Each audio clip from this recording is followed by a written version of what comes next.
It's the culmination of days of tension as supporters of the economic freedom fighters confront white farmers in Senekal in the Free State province. The fighters, as they call themselves, say they're here to defend state institutions and democracy, but some of their supporters threw rocks and blocked the road. Last week, white farmers stormed the Senekal Magistrates Court as two black men appeared for the murder of white farm manager Brendan Horner. They damaged property and set fire to a police vehicle.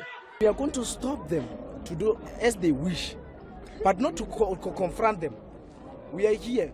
Whatever they will start, we will give. If they give the fight, we give them the fight. Farmers here say the government has failed them by not dealing with violence on farms. Brendan Horner was killed 2 weeks ago. His body was dumped here. Local farmers say they're angered not only by the killing, but also the way it happened. The cause of death was strangled. He was strangled. And then he was pulled with the same rope he was strangled. He was pulled to that pole. And at that pole he was fastened to the pole. And he was left over there. As the two men appeared again in court on Friday for the murder, farmers and their supporters demonstrated outside. According to civil rights organization AfriForum, there have been more than 290 farm attacks and 37 murders this year. Enough is enough. We can't afford the killing of our farmers in this country anymore. They carry our economy, they make our food that feeds us. It is important that we take a stand today. The leader of the economic freedom fighters, Julius Malema, has been accused of inciting violence and stoking racial tensions. Farmers we spoke to who refused to appear on camera said they too are prepared to fight if necessary. This is our land. Don't listen to any elderly person who tells you how you must treat white people. If our elders were brave enough, we won't be here today. There won't be a white arrogant man. There won't be a disrespectful white man. The bail application for the two men accused of killing Horner has been postponed until next week. President Cyril Ramaphosa says racial tensions in South Africa need to be addressed or they'll continue to threaten social cohesion. But protesters on both sides of the divide appear unwilling to back down, raising concerns things will only worsen in a country where people may not have truly reconciled.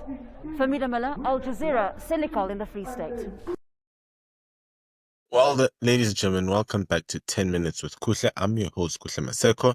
This is the only place where, inconvenient truths get airtime. Today, how our government's negligence has turned farm attacks into international scandals and pushed Western leaders to make offers Marxists can only dream of.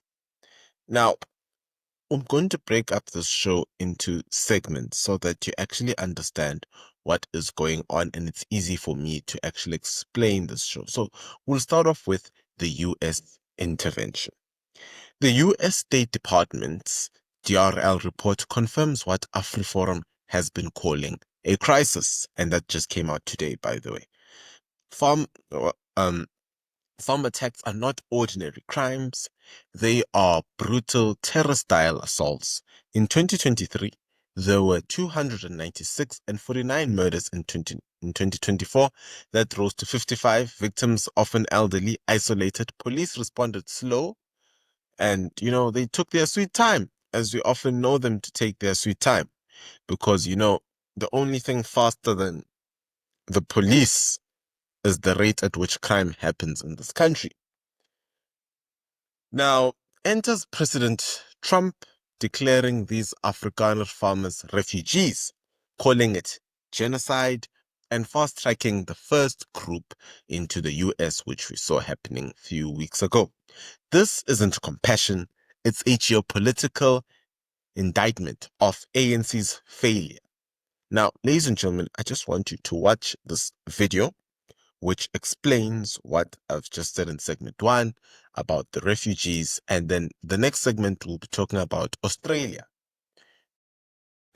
Well, potentially seismic changes for the US-South Africa relationship. This bill is recommending a comprehensive review of the bilateral relationship and accusing South Africa of brazenly abandoning the relationship with the US and aligning with terrorist organizations. It was suggested by Congressman Ronnie Jackson, who celebrated Tuesday's victory of it passing through the committee hearing by saying the days of allowing our so-called allies to walk all over us are over. The US government could potentially determine if senior government officials and ANC leaders in South Africa have been involved in corruption and human rights abuses. And if they determine so, they would then impose sanctions on certain individuals, and that would include travel bans and asset freezes. At heart, really, the US is unhappy that South Africa has taken Israel to the International Criminal Court over war crimes and accused it of genocide for its involvement in Gaza. The US is also angry that South Africa really is siding with the Palestinian people against the US ally Israel. They're also saying that South Africa has undermined US national security interests. They've given the example of carrying out joint military drills with Russia. Well, at Tuesday's hearing, Brian Mast, the chairman of the Foreign Relations Committee, he said in support of the bill that this was not about severing ties with South Africa, but rather resetting expectations that the US has. Democrats, though, pushed back. Gregory Meeks said that President Trump had disproportionately targeted South Africa and was trying to embarrass President Cyril Ramaphosa. Now, it still has a way to go. Tuesday's hearing was called a committee markup. It was in the House Foreign Affairs Committee. They voted to move it forward, which means at some point the full House of Representatives will vote on this. It's unclear when it will happen. They're now on recess until September. If it's approved by the House, it'll move on to the Senate and land on the president's desk for approval. And remember, Republicans hold a slim majority in both the House and the Senate. The very fact, though, really, that this is even being considered could suggest a monumental shift in the way that the US deals with South Africa, a long-term ally. That relationship with this could change dramatically. Nick Harper, SABC News, Washington.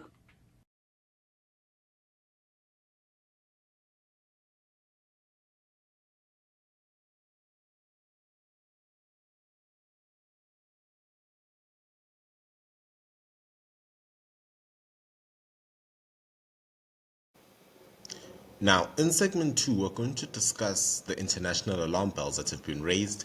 Countries such as Australia and various members of parliament from countries such as Belgium, the Netherlands, the list goes on and on and on, have taken note of what's going on in South Africa, and there are possible sanctions to even come from their end, right?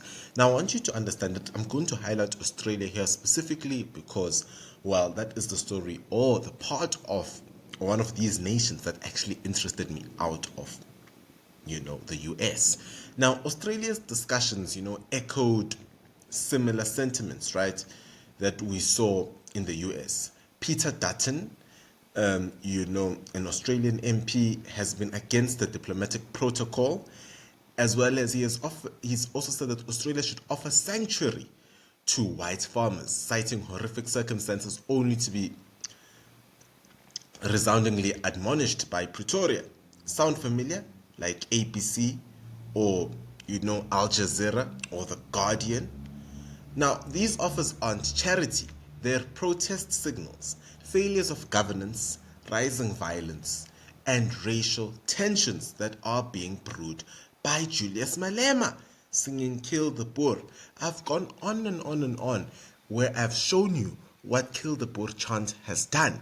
It has resulted in the murders of people just 24 hours after that event that we saw at their 10th birthday celebration, by the way. Have a watch at this video that has to do with farm murders.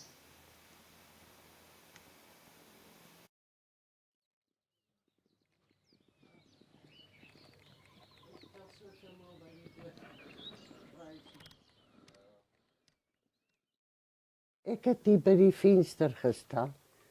Toe sien ek hier kom ou Dan se kar stadig ry. Toe kan ek nie verstaan hoekom ry hy so stadig nie. Agterna het ek eers dit gedink.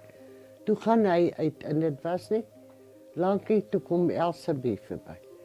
Toe sê ek nog vir die kinders, ek wonder, waar gaan hulle nou heen op die Sondag, 1 uur se kant.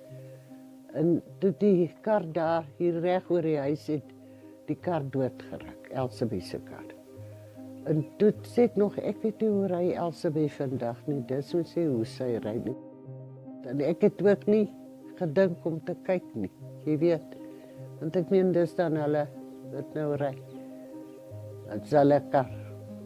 Maar dit herinner my vreeslik. Ons was so goed soos familie. Ek was so geskok, ek het nie gehoop, hulle het nie iets oor. Maar toe Frida vir my sê, dat lyk goed daar. Now, in segment 3, you will ask me, what is behind, or what is the motive behind these farm murders? What is the real reason? Can we classify this as a genocide? And I'm sorry to tell you, but yes, we can. Do you know that there's a higher possibility of a farm murder happening than there is of, and these are stats by the way, than there is of someone dying of malnutrition in the Gaza Strip? You can go and check the stats for yourself. It has gone to a point where people look after themselves by using lions as watchdogs on their farms. You will think I'm joking, you'll think I make these things up. Just look at this.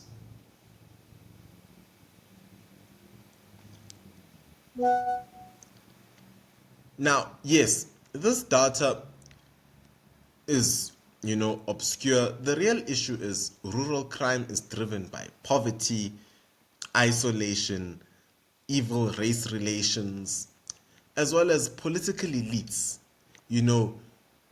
They choose to thrive off of this evil. The truth is, white people only make up about 7% of the population. And they are being named by the politicians such as Julius Malema and Cyril Ramaphosa as the reasons for black people not being empowered. Let me try and make sure that you get where I'm going to. It took Japan 30 years after World War II to become part of the top 5 biggest economies globally. In 30 years, what has the black ANC government done? It has made more poor white people. It has made more poor black people than they were during apartheid. It has made more poor colored people. It has made more poor Indian people. You've got communities that are filled with gangs, communities that are filled with hate speech, communities that just cannot fathom South Africa without chaotic race relations. All brought to you by the communistic ANC and EFF. And the world has finally caught on. A few days ago, I shared a list I got, from my friends overseas of the draft of people that should be sanctioned. And in that list, we speak of the Naledi Pandos of this world, the Ace Magashules. The list is long. And we've got to sanction these communists that go around putting South Africa in danger. How is it that we've got a city hall which Action SA administration was ready to give to the Iranian embassy? A city hall that we as South Africans, as residents of Tshwane, should be proud of. The Action SA party led by Herman Iscariot was ready to give it to a group of people that don't believe in democracy, don't believe in Judeo-Christian values, don't believe in the West. They don't believe in farm murders. They don't believe that white people are being unfairly treated in South Africa. They are the same group that will be ever so ready to open up their wallets whenever the ANC's wallet runs dry, or the EFF. You just can't make this stuff up. Ons hier in die Vrystaat vanaand kyk hier by my boezemvriend Toby. En met hierdie plaasaanvalle, hoe die boere nou rol, hulle het nou 'n nuwe tipe plaashond of 'n waghond wat hulle gebruik in die aande hier op die plaas. En ek beloof vir jou, daar is geen moeilikheid hierso in die aand met plaasaanvalle nie. Hallo my seun. Lobongula. Kom hier. Kom pa. So ja, baie goeie alarmstelsel op 'n plaas, natuurlik 'n leeu. En dit is hartseer, maar as jy reine waarheid hierdie mense, dit is geensins aansit in 'n leuen hierdie nie. My vriend regtig waar hier word beplande plaas aanvalle beplan, hulle die inligting gekry en hulle het geen ander keuse as om hierdie leeu in die aand om hulle plaashuis los te laat nie. Hulle het wel 'n manier om die leeu weer terug in die kamp te kry. Maar dit is tragies as ons boere tot sulke mates moet gaan omdat hulle onveilig voel. Dit is hartseer en die plaasaanvalle is iets verskriklik deesdae. Nietemin, dis nog steeds vir my 'n riem onder die hart en sag op die oog om 'n leeu in die aand so naby in die huis te sien. En jy kan nie anders as om te sê dit is maar jou beste waghond wat jy kan kry hierdie nie. Ja, hy het al die getuie, hy het al die evidence op, jy weet, so. Sy voete is groot om te hebben. En die kind het echt lekker van paardje gereden. Hey, ja. Now, let's speak about the ANC and EFF blunders. While farmers are murdered in large-scale numbers, the real crime is actually the ANC's silence in all of this. Leaders refuse to condemn symbols like kill the Boer or prioritize rural safety, even as international reputations crumble. The DRL report didn't mince words. ANC failure jeopardizes diplomacy and economic relations. It's a wake-up call they still refuse to answer. Now, on the horizon is US legislation targeting South African officials over perceived hostility, racism, and corruption. Combined with the refugee program, ANC risks becoming an international pariah. Well, which it already is. It's a gang-filled organization like that one of Gayton McKenzie. The question is, will the left continue shrugging or hear the alarm? And my guess is, I don't think they're going to shrug. There's nothing that they will actually do. Now, at the end of the day, this isn't about saving Afrikaners. It's about exposing a failing regime.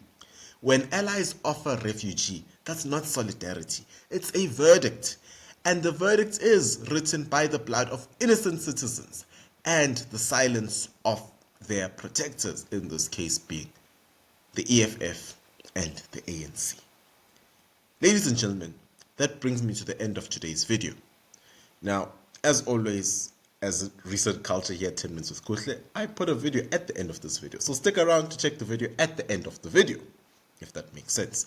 Now, don't forget that you can sign up for membership. It's as cheap as 20 Rand. It helps to keep this channel afloat. As well as you can buy me a coffee. It assists in making these videos, improving the production, as well as, sharing the truth. And buying me a coffee can be done by sending me a super chat in the comments below. Ladies and gentlemen, if you like this video, please don't just like, share, and subscribe, and share it far and wide. Let people get to know about the truth that is going on in South Africa. This has been 10 Minutes with Kuhle. I've been your host, Kuhle Maseko. Till next time, bye.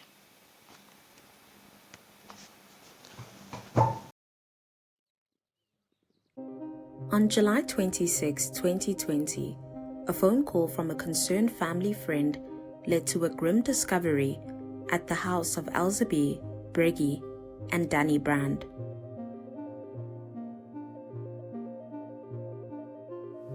Ek het omgestap om die agterdeur toe en die traliehekke toe en ek stap terug en toe ek terugstap, toe sien ek bloed op die grond, plasse bloed en toe besef ek dadelik hier iets is nie reg nie.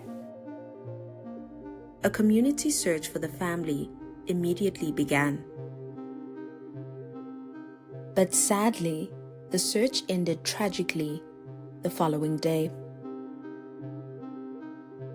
On the evening of July 27, the mutilated body of 54-year-old Elzebie was found in a field some 25 kilometers away from their farm. The bodies of 83-year-old Danny and 73-year-old Breggie were found in shallow graves in the early hours of July 28, about a kilometer away from where Elzebir was found. We found them in the bushveld over there. It's communal land. Police believe the suspects broke into the Brand house around lunchtime on July 26 before overpowering the family in the kitchen. The family was then thrown into their own Mazda before being killed and left in an open field. Diana, kom in. Alles reg by jou? Daar kan nie afgegaan. Nee, ons is hier buite jou woning. Ons kyk maar net, maar alles reg by jou? Reg, dankie. The car in question was found on one of the now common night patrols by local security. A chance late-night sighting of the vehicle fitted with a spare wheel led authorities to suspects. Because siabonga ro mo TV la morare ha tsomba simene ba le koloi e lo siabonga ro bone koloi e camera antlo entse tlhatshua le ka re nna le madi a no ngaba le mo ga gore gona le sengwe a re o bone laptop ka mori ya sister a ba ra sister ne o batla eng mo simene ba ha ke tlhaloganya gore na sister ka ntagile ba gaetsho gore ha ke itse serious. Patrick Friend's sister was one of 5 suspects arrested for the murders of the Brand family. Khomo Tsompolwana and her 4 co-accused appeared in court charged with robbery, kidnapping, and murder on July 30.